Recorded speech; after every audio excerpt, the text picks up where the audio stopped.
Lors de son récent sommet extraordinaire à Accra, la CEDEAO a levé les sanctions économiques et financières contre le Mali et a demandé à la junte militaire au Burkina Faso de proposer une date pour la tenue des élections. Aucune disposition n'a été prise pour la Guinée-Conakry. Elle a plutôt demandé à Mamadi Doumbouya de revoir sa copie et lui a donné un mois. Nous sommes avec Mamadou Diouf. Bonjour à tous, bonjour à toutes. Mamadou Diouf, bonjour, vous allez bien? Bonjour Michel. Mamadi Doumbouya a donc désormais un mois pour revoir sa copie. Oui, tout à fait, on lui donne un sursis. C'est comme ça qu'il faut l'appeler, puisque il ne faut pas oublier que de la même manière qu'on avait désigné l'ancien président du Niger pour aller faire la médiation au niveau du Burkina, on avait désigné également un médiateur pour la Guinée, Jean-Claude Brou. Mais malheureusement, la Guinée n'avait pas accepté le médiateur. Bon, ça fait partie quand même des règles diplomatiques. Quand vous voulez envoyer un ambassadeur chez quelqu'un, vous vous entendez quand même avec la personne, et sur la personne, il n'y avait pas eu d'entente. Pour quelle raison? Tout le monde le connaît. M. Brou a déjà été impliqué dans des médiations dans la sous-région. Tout le monde sait ce que les gens pensent de lui en termes de médiation. La Guinée en a profité pour dire non, pas lui. La Guinée n'a pas dit pas de médiateur, mais pas lui. Donc il fallait trouver un autre médiateur, et puisqu'il n'y avait pas eu de médiateur, la discussion qu'il y a eu par exemple au Burkina, qui a permis au moment du sommet d'obtenir immédiatement des résultats, cette discussion n'a pas eu lieu véritablement avec la Guinée. Et c'est ça qui explique ce sursis, plus bien sûr la nomination d'un nouveau médiateur en la personne de l'ancien président du Bénin, Yahi Boni, qui va aller faire en Guinée le travail que M. Issoufou a fait au niveau du Burkina Faso pour amener le régime militaire guinéen à la raison. Concrètement, qu'est-ce qu'on demande aux dirigeants de facto de la Guinée-Conakry? C'est la même chose, la copie est la même. La première chose, il n'est pas question d'une transition de 39 mois. C'est clair, la CEDEAO est catégorique là-dessus. Le maximum, c'est 2 ans. Maintenant, il va se poser la question. Parce qu'au Mali, au Burkina, dans l'acceptation des 2 ans, il y a l'équation de la question sécuritaire.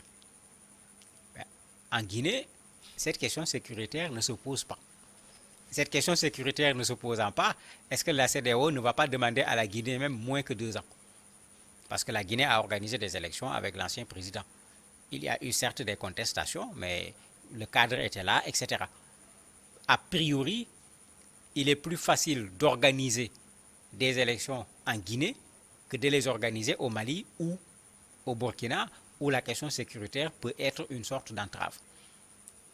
Qu'est-ce qu'on va dire à la Guinée? Qu'est-ce que la Guinée va accepter? On ne le sait pas pour le moment. Ce qui est sûr, on a des délais clairs. Au Mali, la transition doit finir en mars 2024. En juillet, au Burkina, en Guinée, quand? On ne sait pas. Et ça, ce sera le travail de la médiation, qu'il y ait une date butoir, et qu'à partir de la date butoir, que le pouvoir guinéen réorganise, parce qu'ils avaient proposé un calendrier en 11 points, référendum à tel moment, élection locale à tel moment, etc. Les gens se plaignaient même en disant que la dispersion était trop importante, la Guinée n'en a pas les moyens, il fallait regrouper un certain nombre de choses, les faire ensemble pour éviter de dépenser trop d'argent pour ces élections. Mais ça, c'est le travail que l'ancien président du Bénin va faire pendant ce mois. On va voir quelle sera l'attitude du régime en place en Guinée. En ce qui concerne la médiation, Mamadou, comment trouvez-vous l'ancien président béninois Thomas Yahi Boni? Il peut parfaitement le faire. N'oublions pas que ce ne sera pas une première médiation pour lui. Lors du coup d'État de Diendéré au Burkina, il faisait partie des médiateurs. Parce que n'oublions pas que nos présidents de République, pendant qu'ils sont présidents, ils ont participé aux rencontres de la CEDEAO. Même quand ils n'ont pas été médiateurs, les médiateurs qu'ils ont envoyés leur apportent l'ensemble des informations. Donc, il sait très bien de quoi il s'agit comme travail à faire. Et la posture d'un ancien président également donne une certaine force. Ce n'est pas quelqu'un qu'on reçoit n'importe comment. Ce n'est pas quelqu'un avec qui on va discuter n'importe comment. Et quand il viendra, ça sera toute la force de la CEDEAO qui vient avec quelqu'un qui a été président, membre de la CEDEAO. Il connaît très bien la CEDEAO. Et s'il y a lieu, il va expliquer pour que les gens comprennent la démarche de la CEDEAO, le bien fondé de cette démarche et pourquoi la CEDEAO refuse un certain nombre de choses à ceux qui ont fait des coups d'État militaires au niveau de leur pays. Dans leur récente sortie, on a senti une attitude de défiance des autorités actuelles de la Guinée. Vous pensez qu'elles vont changer de cap? Elles n'ont pas le choix. Elles n'ont pas le choix. Le Mali a quitté 5 ans pour venir à 2 ans. Le Burkina a fait la même chose. Je ne vois pas par où la Guinée va passer pour refuser. Parce qu'encore une fois, une transition longue n'a aucun sens. Sauf bien sûr, si on veut nous ramener aux anciens coups d'État, d'avant les années 90, où le militaire fait le coup d'État, il s'organise et puis après il enlève la tenue militaire, il prend une alpaga italienne comme costume avec cravate, il démissionne de l'armée et puis il devient candidat. La CEDEAO est extrêmement claire. Parmi les gens qui ont géré la transition au premier niveau, personne ne sera candidat. Et sur ça, la CEDEAO n'a pas reculé devant aucun pays. Même au Mali. Même au Mali. Ils ne reculeront pas devant la Guinée. D'ailleurs, par rapport au Mali, ils ont même exigé une garantie en la matière parce que quand la loi électorale a été votée, quand on a regardé dedans, il y a un petit espace qui peut permettre au président actuel de pouvoir devenir candidat en démissionnant de l'armée. Il est même prévu la transition quand il démissionne, qu'il soit remplacé par le président du Conseil national de transition. Mais les gens ont mis tout ça sur la table clairement pour demander une garantie claire et nette. Parmi ces responsables de la transition, personne ne sera candidat aux prochaines élections. La Guinée n'échappera pas à cette règle. Alors qu'en Guinée, il y a déjà un problème interne.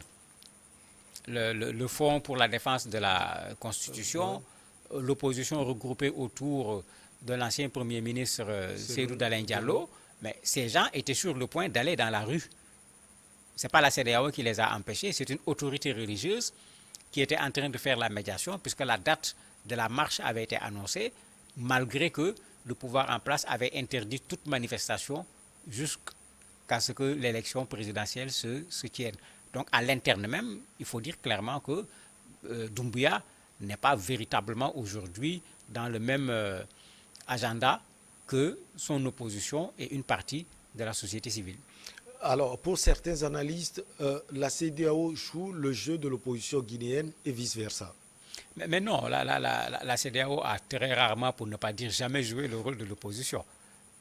Pour ceux qui ont suivi les médiations de la CEDEAO, ce qu'on reproche le plus à la CEDEAO, c'est d'avoir de façon générale eu tendance, quand il y a un président en exercice, de travailler à le maintenir pour qu'il termine son mandat. Et là, c'est une junte, on peut comprendre. Voilà, c'est pourquoi j'ai dit de façon générale, c'était ça. Donc, à la limite, si la CEDEAO devait rester dans sa logique, la CEDEAO devait être du côté de la junte. Mais ce n'est pas le cas, puisqu'ils sont arrivés au pouvoir par un coup d'État que la CEDEAO a dénoncé. Il ne serait pas logique que la CEDEAO se retrouve du côté de la junte militaire. De la même manière, la CEDEAO n'a pas à prendre la place ou à appuyer l'opposition. Ce n'est pas son rôle.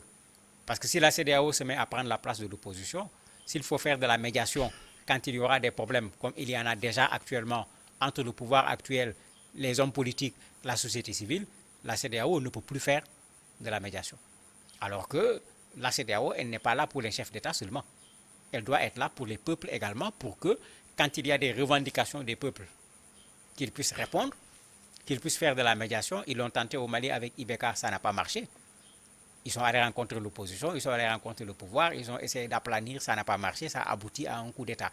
Donc si la CEDEAO se met du côté de l'opposition, ça posera sérieusement problème par rapport à la stature que la CEDEAO doit avoir au niveau de chacun de nos pays. Concrètement, c'est vrai, c'est un médiateur entre la CEDEAO et la junte militaire en Guinée-Conakry. Est-ce que l'ancien président béninois Thomas Boni Yayi peut discuter aussi entre les acteurs politiques guinéens? Mais bien sûr, quand ils viennent, généralement, officiellement ou officieusement, ils rencontrent l'opposition. Ils ne sont pas venus pour régler le problème du colonel Doumbouya. Ils sont venus pour régler le problème de la Guinée. Un des problèmes pour la CEDEAO, c'est que la transition finisse le plus vite, que les militaires ne soient plus candidats aux prochaines élections. Mais si à l'interne, l'opposition se met à bouger, parce que l'opposition n'est pas d'accord avec le pouvoir militaire, comme c'est le cas actuellement sur la question des élections, la question de la loi électorale, sur plusieurs éléments d'ailleurs, même ce que l'opposition appelle la chasse aux sorcières à travers un certain nombre de personnalités qui ont été arrêtées ou qui sont menacées d'être arrêtées, accusées d'avoir trempé dans la corruption, etc. La CEDEAO, si on veut que la transition se fasse rapidement, il faut que ça se fasse dans un pays apaisé. Sinon, si la Guinée bouge avec des manifestations qui créent encore des problèmes, ces manifestations vont se traduire par une prolongation de la transition automatiquement, puisque ça crée une autre crise qui vient s'ajouter à la crise que la CEDEAO voulait résoudre en voulant que la transition se termine le plus rapidement possible. D'ici un mois, concrètement, quels sont les éléments qui vont constituer le carnet de charge de l'ancien président? Vous avez parlé de la durée de la transition, d'autres choses également, peut-être, Mamadou? Mais bien sûr, quand on parle d'élections, ce qui prouve qu'on va aller vers des élections, c'est qu'il y ait une loi électorale.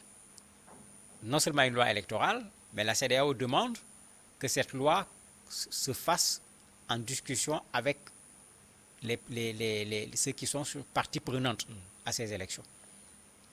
Vous connaissez la règle, à 6 mois des élections, il ne faut pas changer, sauf s'il y a un consensus. Ce qui veut dire qu'avant les 6 mois, il faut régler les problèmes. Ça, c'est un travail à faire au niveau de la Guinée. Mais le problème de fond, c'est qu'en Guinée, l'opposition reproche aux militaires actuels de diriger le pays comme des cavaliers seuls. Puisqu'ils ont fixé les dates, ils ont demandé l'avis de l'opposition, l'opposition avait donné son avis, la durée de la transition n'a rien à voir avec la proposition de l'opposition. Ils se plaignent également en disant pourquoi on va prendre un groupe de personnes, leur demander d'écrire la constitution de la Guinée à l'exclusion d'autres personnes, etc. Donc il y a plusieurs reproches que l'opposition a fait. L'opposition a demandé un cadre de concertation avec les militaires. Ils ne l'ont pas obtenu. Les militaires ont proposé autre chose. L'opposition l'a boycotté. C'est pourquoi j'ai dit ici, il y a un problème interne qui, pour le moment, n'a pas encore pris une certaine ampleur, mais qui, quand elle va prendre une certaine ampleur, va amener la CEDEAO à agir sur 2 fronts. Aussi bien sur le front gérer la transition, que sur le front transition et société civile et partis politiques au niveau de la Guinée, parce qu'il y a beaucoup de sujets sur lesquels ils ne s'entendent pas. Et si on va aller vers des élections transparentes, vers des élections apaisées, qui permettent de mettre fin à la transition, il y a plein de préalables qui n'ont pas du tout été réglés pour le moment. La semaine passée, on a vu le Premier ministre Mohamed Beavougui rencontrer les partis d'opposition, sauf le parti de l'ancien président Alpha Condé n'a pas participé à cette concertation. Vous pensez que les autorités guinéennes sont en train de faire déjà le boulot?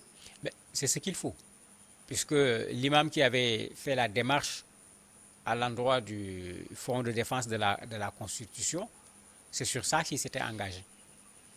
Ne faites pas la manifestation, ils vont aller vers le pouvoir également pour qu'on crée les conditions pour que les gens s'asseyent pour s'entendre. Mais si le pouvoir commence à le faire, c'est très bien parce que la Guinée n'a pas besoin d'ajouter une crise à la crise actuelle par rapport à la CEDEAO. Puisque, nous n'oublions pas, on sort de Covid, on est dans une guerre avec l'Ukraine qui n'a pas encore dit quand est-ce qu'elle va se terminer. On est dans des problèmes dans nos pays. Même là où il n'y a pas de coup d'État. C'est-à-dire même là où vous avez un régime constitué normalement avec les élections et tout, les populations ne savent plus où donner de la tête. Et dans un pays, c'est déjà suffisant comme risque pour l'instabilité. S'il faut y ajouter maintenant des conflits sur le plan politique, en ne s'entendant pas sur un certain nombre d'éléments, surtout pour la Guinée, on est sorti de l'expérience de l'ancien président Condé, mais regardez le nombre de morts. Regardez les dégâts, la Guinée ne peut pas se permettre de reproduire encore le même schéma dans la situation actuelle. Au contraire, il faut tirer les leçons et faire en sorte que la Guinée aille vers des élections apaisées dans une transition qui va durer dans un temps que la CEDEAO va considérer comme étant raisonnable, puisque c'est le mot de la CEDEAO. Et aujourd'hui, vu la situation du Mali et du Burkina Faso, la Guinée est obligée de discuter, surtout de bien discuter. En tout cas, si les 3 pays s'étaient ligués pour dire, bon, on dépose la CEDEAO de côté, chacun poursuit sa transition comme il veut, cela poserait un énorme problème. Ce n'est pas ce qu'on a vu. Le Mali a quitté 5 ans pour venir à 2 ans. Le Burkina a fait la même chose, a quitté 3 ans pour venir à 2 ans. Mais c'est comme si on a montré le chemin à la Guinée. Sauf si maintenant la Guinée veut reprendre le processus qui s'était passé avec le Mali, ce qui à mon avis n'a aucun intérêt, parce que les 6 mois de difficultés que les populations maliennes ont vécu, on aurait pu parfaitement les éviter en commençant par là où on a terminé. On aurait pu commencer par là-bas, on n'en serait pas là.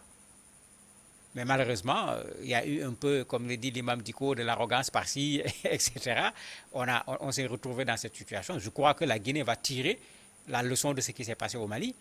Je crois que la Guinée va tirer la leçon de ce qui vient de se passer avec ce dernier sommet de la CEDEAO. Je crois que la CEDEAO également va faire preuve de sagesse parce que les sanctions contre le Mali, la partie sanctions qui touchait les populations, je ne connais pas quelqu'un qui était d'accord avec la CEDEAO sur ces sanctions.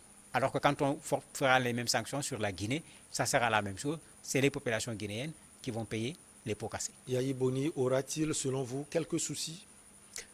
J'espère que non. Je trouve que le terrain est bien balisé avec ce que les médiateurs ont réussi au Mali, au niveau du Burkina. Et tous ces 2 médiateurs, c'est des anciens présidents de la République. Donc en termes de profil, on a exactement le même profil. Très certainement, il ne manquera pas de donner un coup de fil à l'ancien président du Niger, a demandé donner un coup de fil également à l'ancien président du Nigeria pour capitaliser leur expérience avant d'aller en Guinée et faire peut-être même mieux que ce qu'eux, ils ont fait au Mali et au Burkina Faso. Merci beaucoup à vous, Mamadou Diouf. Une petite pause et derrière, on reçoit l'invité du jour.